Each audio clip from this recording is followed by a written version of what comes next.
So I'm going to start off by giving an introduction to the cloud platform. Like I mentioned, this is kind of, in a general sense, how the cloud platform works, how all the pieces fit together. And we're also going to invite the folks up from Leanplum towards the end of this session to talk about how they do A/B testing to do mobile app optimization and how they build that all on top of the cloud platform. Although, we have some third-party presenters coming up here, game developers. They're talking a little bit about their products, but they're also going to really dive into and give you some best practices around how you can build apps on the platform. If you have any questions, we're going to save some time for Q&A at the end. But you can also reach out to us online. There is my Google Plus handle as well as my Twitter handle. And feel free to ask me any questions. We'll also be here throughout the day and available at lunch and that sort of thing. All right, so the Google Cloud Platform. The Google Cloud Platform is all about using Google's underlying infrastructure. Google's underlying infrastructure is really the backbone which makes Google great. We've put a lot of time invested into how do we build better data centers, how do we build faster computers, how we can push computer science further than it's gone before.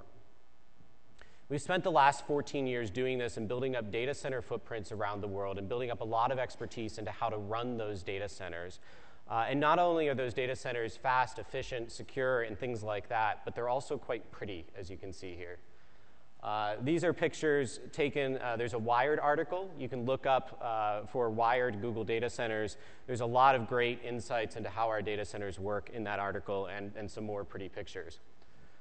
Well, that was very nice of it. Let's see if we can, I have to remember to disable software update here.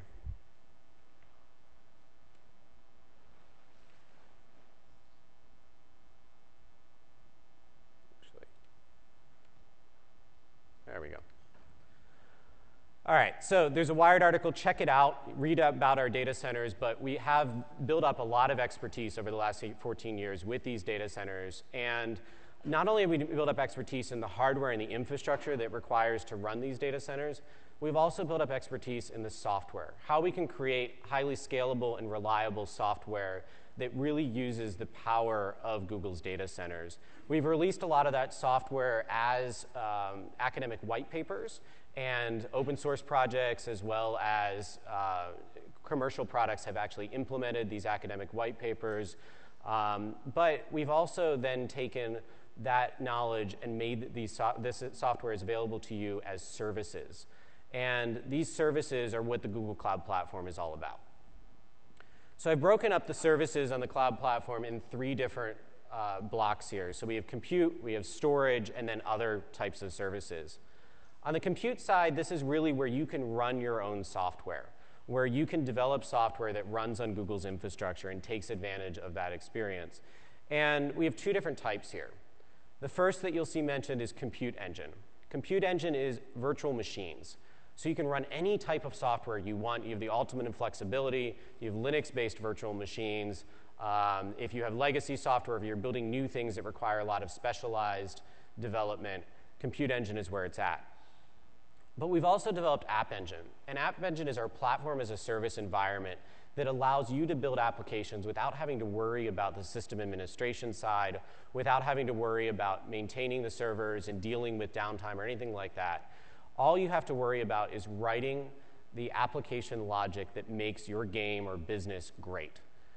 You can concentrate on that while Google concentrates on the rest. And we're going to be talking about that and the different services that are available to you as part of App Engine here shortly. Then, of course, storage is key to most applications. Most applications just don't need the business logic. They need storage to store underlying user data or other types of data. And we have three different types of storage offerings that I've pictured here. First is cloud storage objects. If you have image assets, video assets, things like that that you need to serve to your users, you can store them as objects and have them available around the world. You can also do a relational database on top of the Google Cloud Platform. That's what Cloud SQL is about. It's a MySQL-based relational database that gives you high availability of your relational database. But if you truly want to scale, that's what the data store is all about. It's a NoSQL database that scales really, really well for applications that need to handle lots of user traffic.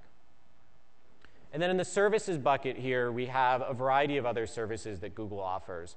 Our goal is to really make lives easier for you as developers. We want it to make it faster for you to build your applications, allow you to concentrate on the core technology that makes your applications great. And so these services handle a lot of the common tasks, as well as those tasks that would be difficult for developers to build on their own. So BigQuery allows you to crunch data across terabytes, crunch terabytes of data for your application. Cloud Endpoints allows you to build APIs on Google's infrastructure using the same API infrastructure that we use for things like Google Drive and YouTube and Google+. And then you have other things, lower-level services like caching and queuing, and we're going to talk about some more here later. And then, of course, the cloud platform gives you access to a whole wide variety of other Google services that you see pictured at the top right.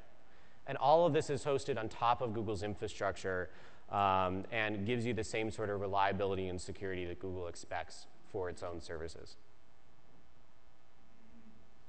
All right, so I'm going to step through each of these individual services now and talk to you in a little bit more detail about these services. This is still an overview presentation.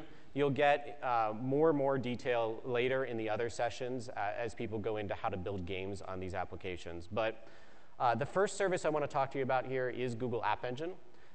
Google App Engine is that platform as a service environment. It's an opinionated framework that allows you to build applications while worrying just about your application code and not worrying about system administration and things like that. So our goal with App Engine is make it easy for you to build, scale, and maintain your applications. On the easy-to-build side, we have SDKs in a variety of different programming languages. We have SDKs available in Python, Java, and Go. And it provides a local development server. That's one of the key things that we decided was really important when we launched App Engine, was allow you to develop and iterate quickly in your local environment. So you can run up a local development server in Eclipse and do almost all the same things that you can do if your application is deployed. And then, of course, in making it easy to build, it also means that we have to make it easy for you to manage and understand what's going on in your application. So there's great easy management with the App Engine console and logs that really provide you access to all the things that's going on underneath the covers in App Engine. When exceptions are thrown, you can easily dive into them, et cetera. So the services, though, is really what it's about when it comes to a platform as a service. If you have to write every line of code for your application or use a lot of the common libraries out there, but still run all the services that your application requires, that means that you have to spend a lot of extra time maintaining those services. So things like Memcache. Memcache is something that you can easily run yourself, but it's easy to run yourself in a way that, to get it up and running, but it's not easy to run day-to-day in a production environment. So we actually provide a Memcache service for you that allows you to optimize your applications for performance, and we maintain all those servers necessary for this to happen. You just have to write a handful of lines of code. We also provide other things like email support, makes it easier to send email, images, if you want to scale or rotate images and things like that. You can use the same infrastructure that Google uses for that. The data store we talked about, there's XMPP support. Task queues is one of the commonly used things. So if you have logic that you want to run, but it doesn't necessarily need to run right away. It can run later. There's task queues both in a push and a pull fashion. So a lot of different types of services that you can take advantage of that Google has built for our own purposes, and now we're opening up for you. Cloud Endpoints is probably one of my favorite services that we're opening up. Cloud Endpoints takes advantage of our internal API infrastructure. So when I started at Google about 6 years ago, we had API infrastructure where it was basically a common set of libraries for all the APIs to build their APIs on top of. So the Calendar API or the Contacts API were built on top of a common set of libraries. More recently, we've made it a common service that all the Google product teams can take advantage of. So when they build their APIs, we have central API servers that manage all that environment, make sure the protocol is the same, make sure it's easy for developers internally to build these APIs. But more recently, we've made this the same infrastructure available to you. So you can build Google-style APIs on our infrastructure and take advantage of all that knowledge that we've learned creating dozens and dozens of APIs on the same infrastructure. So you can write your business logic in Google App Engine, And then you can have clients in Android or iOS or in Chrome and any browser for that matter. And those clients can access your APIs that you built with simple business logic provided by App Engine. So here's what that business logic requires. And this is why I included this in sort of the easy to build category. Because all you really need to do to launch an API on Google using Cloud Endpoints is annotate some of your code. You annotate your code to say, hey, this is an API. You can see here this tic-tac-toe API. We're defining it as an API, named tic-tac-toe. We have versioning support, description, et cetera. And then you're just annotating your method to say, this method called board.getMove is the RPC-style way of calling it. And that's what you do to build an API on top of Cloud Endpoints. So Dan will get into this in a lot more detail here later. But this is really awesome that you're able to use all of our API serving infrastructure to build your own APIs and have clients from mobile apps or web applications accessing them. Now, App Engine has really been optimized for scaling your application for front-end type requests, a lot of web requests that are really quick to respond to. But we've also heard that, the need for more and more back-end processing. And that's actually why we released App Engine Backends, which allows you to run continuous tasks in the background without any sort of deadlines for how long those requests can take and that sort of thing. So this is kind of, if we go in a progression here, App Engine provides great front-end web services with their front ends. The backends allows you a little bit more flexibility by keeping things longer running. And then later on, we'll talk about Compute Engine, which allows you the ultimate in flexibility by controlling your code at the VM level. So App Engine's development stack, the Eclipse plugin I mentioned already, but we've also worked with a variety of other companies and technologies to make a development stack that's really easy for you to understand. And even as we move towards the future here and we decide that we don't want to actually have to have an ID installed on all our computers, we want to just be able to open up your Chromebook. We actually have, I think, a Pixel around here somewhere, but if you want to just open up your Chromebook and want to write some code, we've worked with CodeEnvy to build integration with App Engine into CodeEnvy so that right within a browser you can both write your code and deploy your code onto Google App Engine. This is an awesome quote here. With Google App Engine, we don't need a system administrator or anyone dedicated to deploying our app. So 99% of our time is spent working on our application. This is from Ben Kamens on Khan Academy. Khan Academy became pretty wildly successful for online learning, and they really don't actually hire system administrators. They just hire the people that write their code. App Engine does the system administration for them. They can concentrate on writing their code and making online learning really powerful for people to get new skills. So Ben is a really awesome developer as well. If you ever get a chance to meet him, tell him that the App Engine team says hi. All right, so making your application easy to build isn't just about dealing with the code. Making your application easy to build is also about dealing with some of the policy stuff and all that you have to deal with as application developers, specifically when it comes to storing user information. The EU has a lot of regulations about that, and one thing we've done recently is actually open up European data centers and allow you to specify that those that your code runs only in those data centers and your data at rest is only in those data centers. So this makes it a lot easier for you to comply with the applicable regulations for storing user data and is very important for a lot of European developers. All right, so we've talked about how it's easy to build on the technology side, on a little bit of the policy side. Now let's talk about how it's easy to scale your applications with App Engine. You might not think scaling is that important. If you're building your application, you might not think initially you're going to get a lot of users. You might build your application such that you can say, well, I'll deal with scaling later when I get a bunch of traffic. But I'm going to give you a couple of use cases where developers have decided that they did need to build to scale, and it's worked out really well for them. So you probably have traffic charts that look something like this. You have spikes, whether it be advertising campaigns, whether it be a new release or things like that. You have spikes in your traffic. And you have to decide, hey, do you need to have a couple servers? Do you need to have a couple spare servers sitting around, a bunch of replicas? how many servers do you need in case of surges? And oftentimes what that ends up being is you're either over-provisioned or under-provisioned for your traffic. And App Engine is really about getting around this problem and allowing you to scale to the level of traffic that your application needs to scale. So we're constantly just launching new instances as your application gets more and more traffic and making sure your application can handle that traffic. And that's one of the beautiful things about App Engine. So GetAround. GetAround is a car-sharing company. I think they initially started off with this model where you rent cars from other people in your neighborhood. And I actually just passed one this morning, the first time I saw one near my house. It appears that they've also moved into a model where they maintain some of the cars as well. But GetAround built their application at first in a hackathon. They had 2 days to build an application.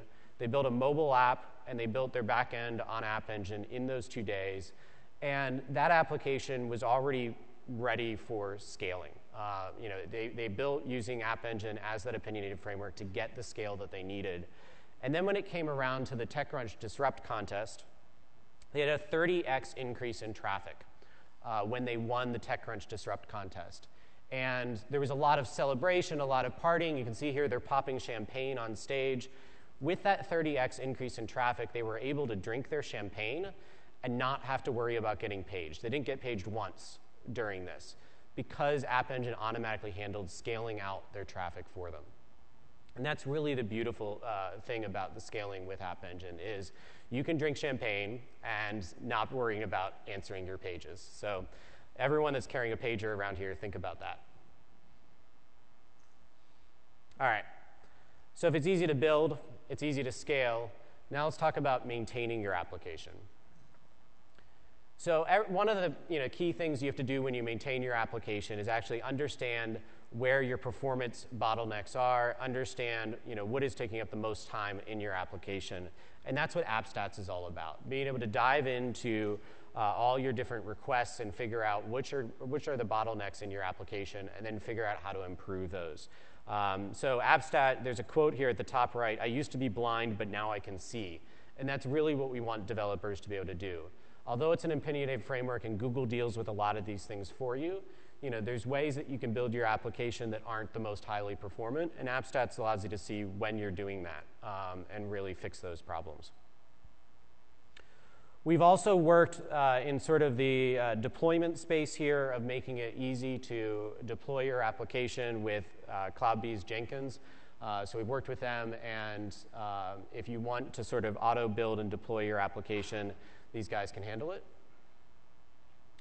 And overall, developers are loving App Engine. We're getting a lot of increase in traffic. We'll show that to you here. As we've released more and more features on App Engine, over time you can see the graph of our traffic goes up and up and up as we initially started off with just Python runtimes, then we added Java and Go support, added all these different services which make it easy for you to build your application.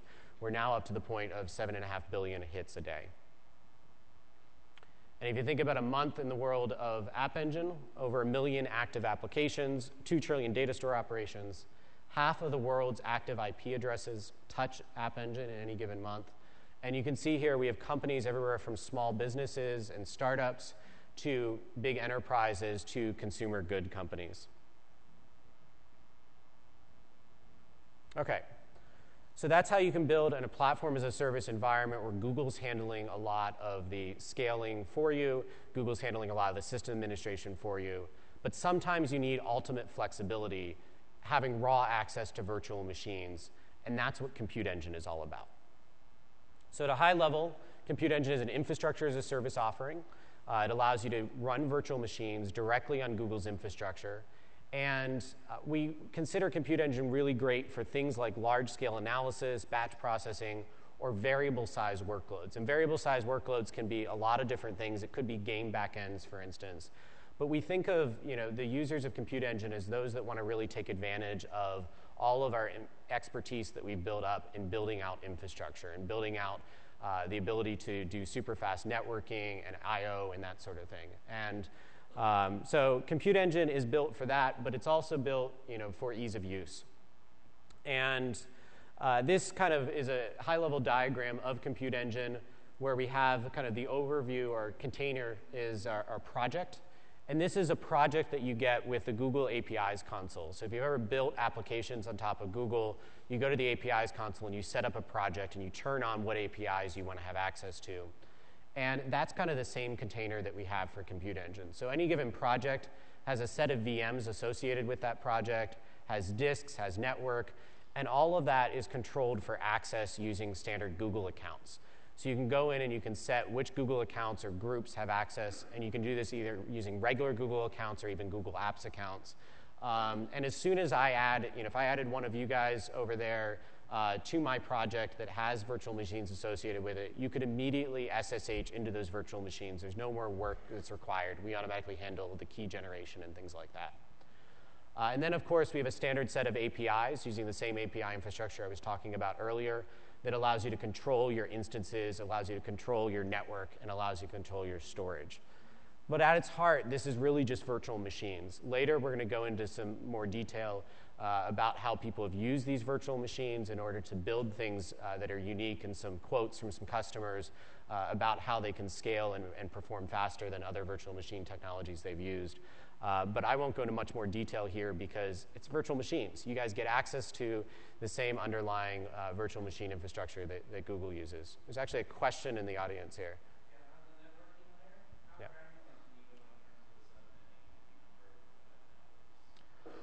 Right now, there's not too granular access to control that, but it is definitely something that we're looking at. Yep. So you may wonder, can you get access to Compute Engine? Compute Engine is in a limited preview state right now. We are providing SLA and support for commercial customers during this limited preview, and you can apply for access here. But your best way is come and talk to us later today. Tell us what your use case is, and apply online, and we'll see if it's a good fit for Compute Engine. But we're getting more and more customers every day onto Compute Engine, and they're loving it. All right, so we talked about how you can run your code. The next thing, if we follow the progression from the original diagram, is talking about how you deal with data on the cloud platform. And we have a bunch of services for dealing with this. So first is your standard sort of databases. So there's a NoSQL data store. The NoSQL data store is available directly from App Engine. And this allows you to get the super high level of scale that many types of applications want to achieve when they're launching on App Engine. But we've learned that a number of folks don't understand or don't want to understand the whole NoSQL paradigm. They want to think in terms of regular SQL. They want to do relational databases, and that's why we launched Cloud SQL. Cloud SQL is essentially a hosted MySQL offering, provides high availability that Google expects for its own services, and it's fully managed for you, so you don't have to deal with how to configure your MySQL servers and replication and things like that. But basically, both of these are accessible from the cloud platform and provide the way that you want to access your data. And then, of course, there's the object storage that I talked about. And this is Google Cloud Storage. Allows you to store arbitrary numbers of objects, very large objects, very small objects. Allows you to store it and have it accessible through Google's network and through outside of the internet from around the world. And this cloud storage uses the same sort of paradigms that we talked about earlier with how we manage our projects with the APIs console. And it also allows you to configure your access control lists and things like that really easily to any Google account or even service account, so applications can have access directly to cloud storage on behalf of the application. All right, so you're storing data for your application. You then maybe get a little bit more data and more data and more data, and you want to be able to analyze large amounts of data. You want to be able to analyze big data on the Google Cloud platform, and that's what BigQuery is all about. More and more data, more and more data. And big data at Google, what does it mean to us? The theme of this is a lot of the technologies that Google has built we're making available to you. So let's talk about what big data means to Google. Every minute, there are 72 hours of video uploaded to YouTube. Think about that for a moment. That's a lot of video, a lot of cat videos in particular. There are 100 million gigabytes in the Google Search Index, and that was back in 2010. And there are 425 million users of Gmail. And all of these products we want to iterate on. We want to take this data and turn it into meaning. We want to allow our product managers and our engineers easy access to understand how the products are being used and iterate on them, much the same as you want to do when building your games. And so a lot of our product managers and engineers have familiarity with SQL. So they want to be able to run familiar types of SQL queries on their data to understand what's happening with their products and improve them. But they need to be able to run it fast. They need to be able to crunch data at Google scale. It's not your typical database. They need to be able to scan 100 gigabytes in 10 seconds. And we'll show you even better here shortly. So what they do here, what originally people would do if they're trying to run queries across their data is run them in a single server. But Google said, you know what, we don't just have a single server, we have tons of servers. We have hundreds, thousands of servers around the world, and we want our queries to be able to run on all of those. And that's what BigQuery is about, being able to scale and parallelize queries to be able to run on lots of different machines. So BigQuery gives you the same power. We use the underlying technology called Dremel internally, but now we're opening it up to you as BigQuery to store your data with the reliability, redundancy, and consistency that you expect, and Google expects for its own data, to go from data to meaning at scale quickly. And let me actually show you what at scale quickly means in the context of BigQuery here. All right, so Wikipedia is kind enough to provide access to their log files. So when you visit a Wikipedia page, it records something in their log files, and they provide these log files for people to download and analyze. I think it's about 5 or 6 terabytes of total data. And I've put these log files into BigQuery. And what this query is that you're seeing here is looking at about a year of those logs, actually 13 months of those logs. It's 1 terabyte of table data. And in that 1 terabyte of data, what I'm looking for is some particular columns. And I want to do a regular expression match on the title of the Wikipedia pages to find all those pages that start with a capital G, have a lowercase o, and end with a lowercase e. And I want to do that query and figure out what are the number of page views, what are the top viewed pages where the title matches that pattern. So it's a typical standard SQL query that I'm running here, grouping by the title. And I'm running this query across these tables. In these tables, there are 15.7 billion rows of data. I am running 15.7 billion regular expressions. There's no indexes here.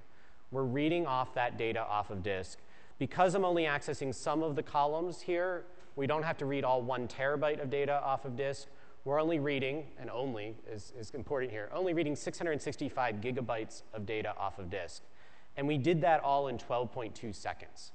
16 billion regular expressions, 12.2 seconds, reading 665 gigabytes of data off of disk. Isn't that kind of impressive? That's really what Google's infrastructure is all about. How many of you could imagine doing that in your relational database? Anyone? If you can, I'm kind of curious to talk with you, but what's that? Yeah, I mean, it's certainly, if you're doing queries at this scale, it does use a lot of money because it uses a lot of infrastructure. But it's important that you have the power to be able to do interactive queries like this if you do have years worth of data to crunch. And so 12.2 seconds, 15.7 billion rows of data. All right. Let's see.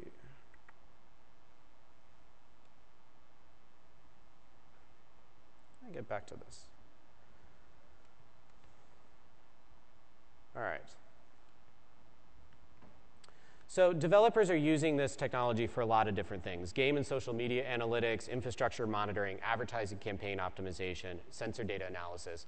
A lot of the same types of use cases where Google uses this technology internally, we found developers using it as well. BigQuery at its heart is a RESTful API. I just showed you the web interface for how to access BigQuery, but that's actually not what we're building. We're not building a web interface for users to be able to access their data. We're building a developer tool. And this developer tool is a RESTful API, so you can build this same technology into your own applications. And the folks from Leanplum are going to talk about how they've used BigQuery in their application here in a second. Underneath this, basically, it's a REST API. You're uploading your data to Google Cloud Storage. You're making an API call to BigQuery and telling BigQuery to load in that data off of Cloud Storage. Your data can be in a standard CSV format, or it also can be in a JSON format with nested and repeated data. Flexibility there. But as soon as you load your data into BigQuery, there's no indexes or anything we have to perform.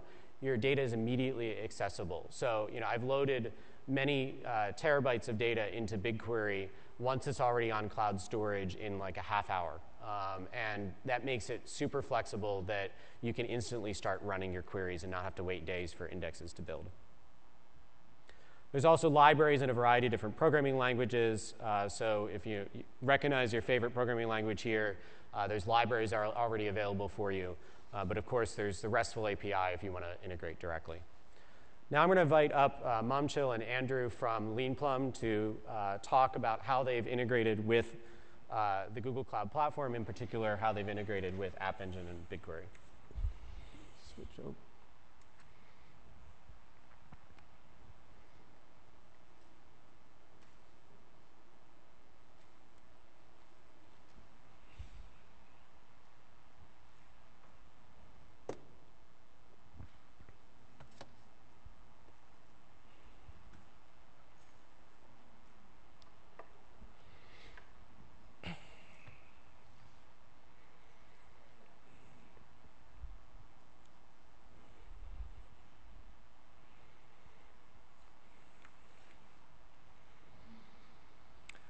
Hey everyone.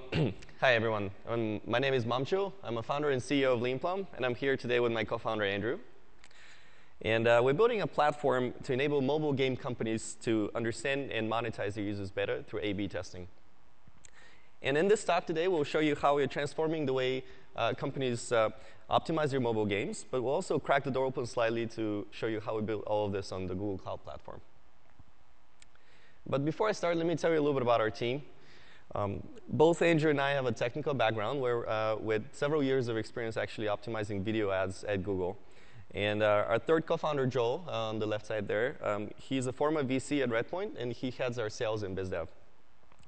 And our domain expertise is A/B testing and building scalable infrastructure. So all of you are familiar with the concept of A/B testing. And the idea is that you split your users in two groups, Group A and Group B. You give each group a different product or a different version of your product, and then you measure the result. And while A/B testing is a very popular concept on the web, we realized that this is not the case on mobile. And so we wanted to understand why that's the case. And so here's the problem. Imagine you're a product manager for a game. Every day you're faced with decisions that affect the revenue of your product. But to test what works the best, first you need to talk to your developers to get them to make the changes for you, which is, of course, complicated and it takes some time. And then you get the changes done, and you still need to wait for 2 weeks to submit your app to the App Store. And then finally, you run your tests, get the results back, and you need to analyze them to figure out if the results are statistically significant. And with Leanplum, we solve these three problems. We enable product managers to run tests in real time right from our dashboard, and we interpret the results for them. And so let me show you how this works. Let's say you've got a game with in-app purchases, and you're interested in optimizing your revenue. One thing you can decide to change or test is to try different prices and colors for the items in your store. You can see that it's very easy to choose what percentage of users will see each version. Now you can make changes right from our dashboard. You don't have to talk to your developers or wait for Apple to approve your changes. And all of this happens in real time. You type in the new price, and it goes live automatically. And the same thing happens for the color of that particular energy recharge you're trying to change. And when the test is done, you'll get a report showing which metrics have changed and with what confidence interval.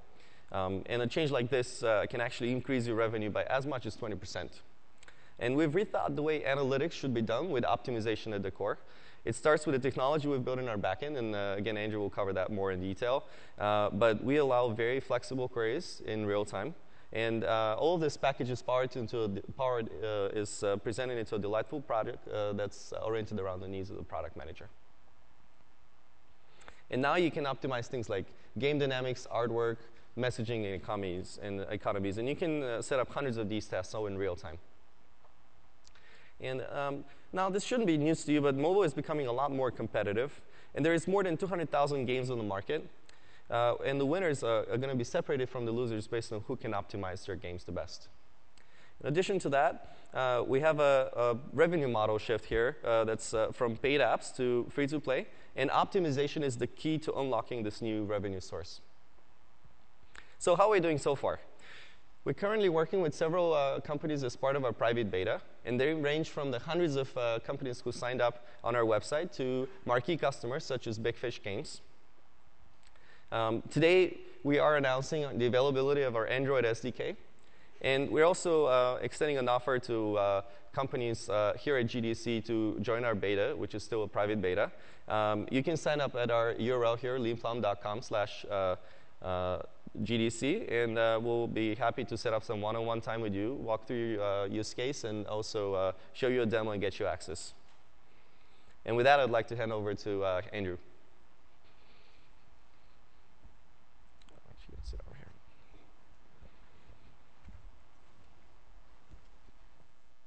Hi, everyone. I'm Andrew. I'm one of the co-founders of Leanplum.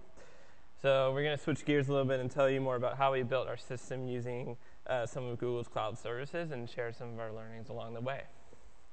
So when we initially considered what technologies to use for Leanplum, we had the following criteria in mind. So first, it should be easy to build a minimum viable product. It should have a low upfront cost. It should be easy to use, and it should scale well, as we were anticipating having massive traffic spikes as we sign up new customers into our service. So as we were evaluating technologies, we found that App Engine filled all these requirements. So it was easy to set up, had zero upfront costs, and it handled scaling automatically. And additionally, we were already familiar with the technology because we were working at Google beforehand. But it's also a pretty familiar Django stack to anyone who's built Python apps before. So now let me walk you through how we ended up building our service using some of Google's services. So first, we started with a simple website that needed a login system.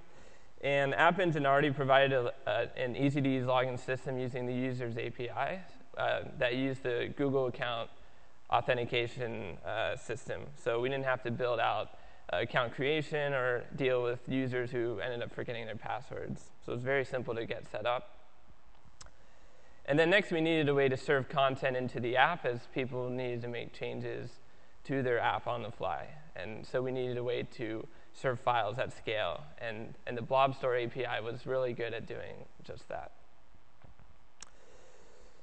Then next, we needed a way to keep track of the different metrics in the app that would ultimately be optimized. So for example, when a new session started, it would need to write the session object and then increment a counter. And so for that, we used the data store API that Ryan talked about earlier. The data store is built on Google's Bigtable internally. But there was a problem. The data store is really great as kind of key value storage, but not so great for incrementing counters. So every time you need to increment a counter, you need to create a transaction where first you retrieve the existing value of the counter, and then you have to update the new value simultaneously. And unfortunately, because of that, there's a limit on the number of transactions you can run per second on any given object. So to get around that, we use the Memcache API. So Memcache provides an atomic way to do increments. So for incrementing counters, we used Memcache, and then we took the values from Memcache and then updated the data store counters. So we got around the transaction limit that way. And then to run a report, we would essentially run a query over the different counters in the data store. The data store already provides built-in indexing and querying support. But you can only query on the fields that you index. So if you want to run arbitrary queries on an arbitrary set of fields, then you need an index for each one. And so you would need hundreds and hundreds of indexes, which would be very expensive to maintain. So we needed essentially a data warehouse system where we could run these arbitrary queries in near real time.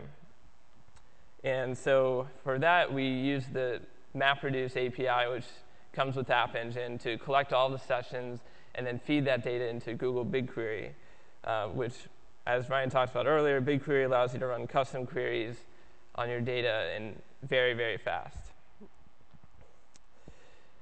Next, we needed to make our front end more interactive as well. And so for that, we use the Channels API, which allows you to communicate from your backend to the front end in real time. So as people are testing out events on their devices, they can see the graphs actually update instantaneously.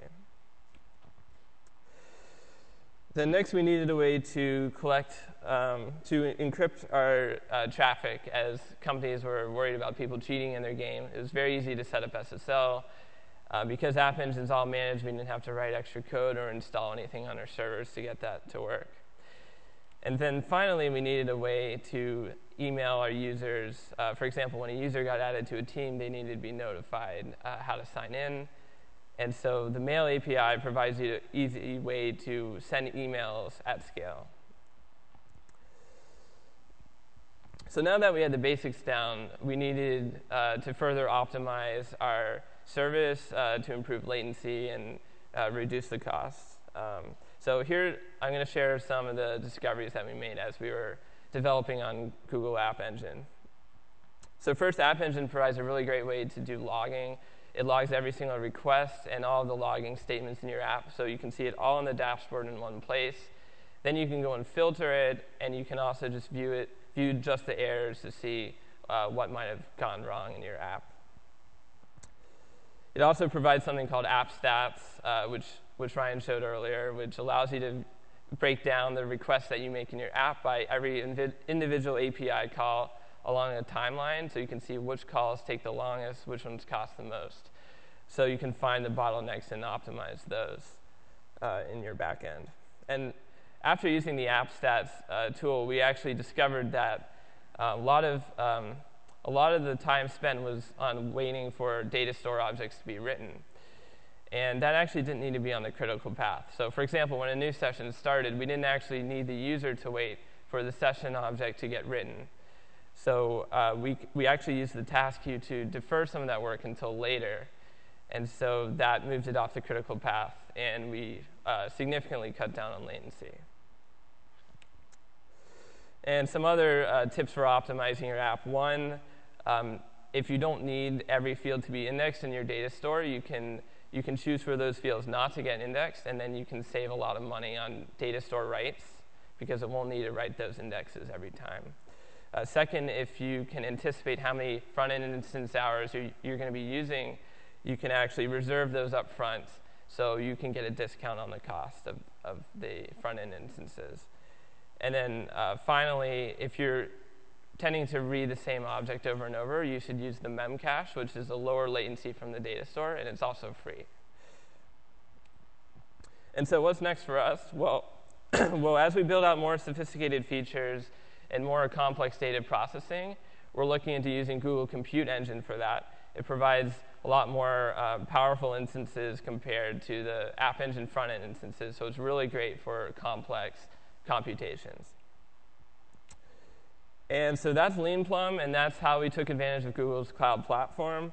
As Momchil mentioned earlier, we're looking to expand our early adopter program. So if you've got a mobile app and you're interested in A/B testing and optimization, then come and reach out to us. Here's our email address, founders@leanplum.com, or you can visit our website. Thanks.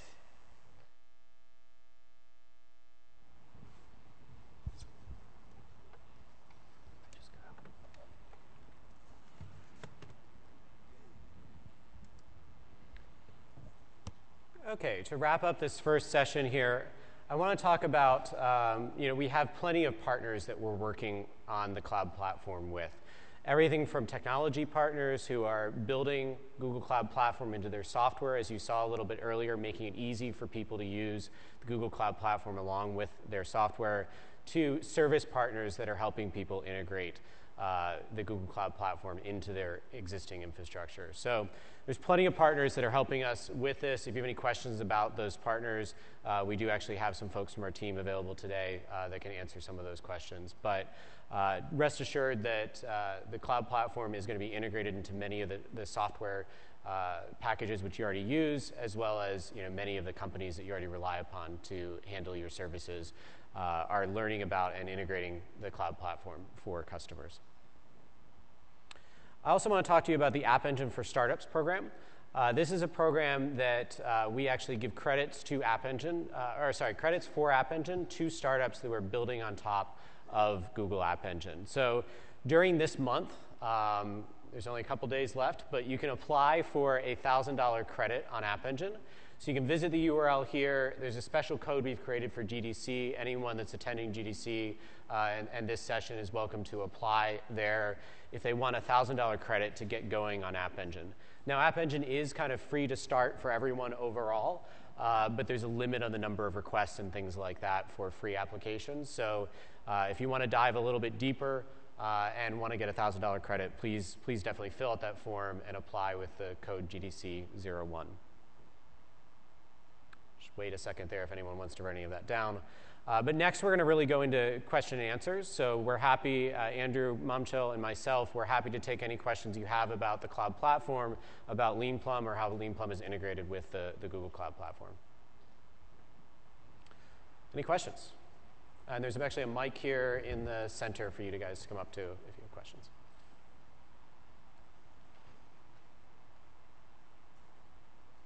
Hey, so I actually had a question about your support in China. Okay.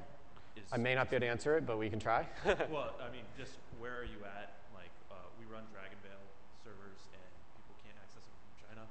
Okay. Is there any sort of planned support for actually making that work, or do we have to proxy around it? What's the recommended workaround? I don't have an answer to give you right now on that, but I'm happy if you chat with me later. I can give you my email address, and we can take that offline. Sorry. Thanks. Any other questions? Yeah, I mean, you can scream it out, and I'll repeat it, or you can go up there. Either way. Why don't you repeat the question? Oh, sorry. So he was asking about our support for users in China and Cloud Platform being accessible to users in China, and I don't know the details around that, so I have to follow up later. Any other questions? Sure. So, is there any support for running C extensions, Python extensions in App Engine, or is that just totally? So the question is there any support for running C extensions like within Python on App Engine? And basically, we have a set of extensions that we've made available, and we deal with the sandboxing of those extensions. It's a multi-tenant environment, so we need to make sure it's sandboxed appropriately for security. If it's not in that list, no, we don't currently provide the direct way for you to run it on App Engine, but that's where you can think about having compute engine backends handling some of your traffic if there's particular parts of your application which would need that. Any other questions? All right, well, thank you, everyone, for coming to this part. And I'll put up the slide here with the rest.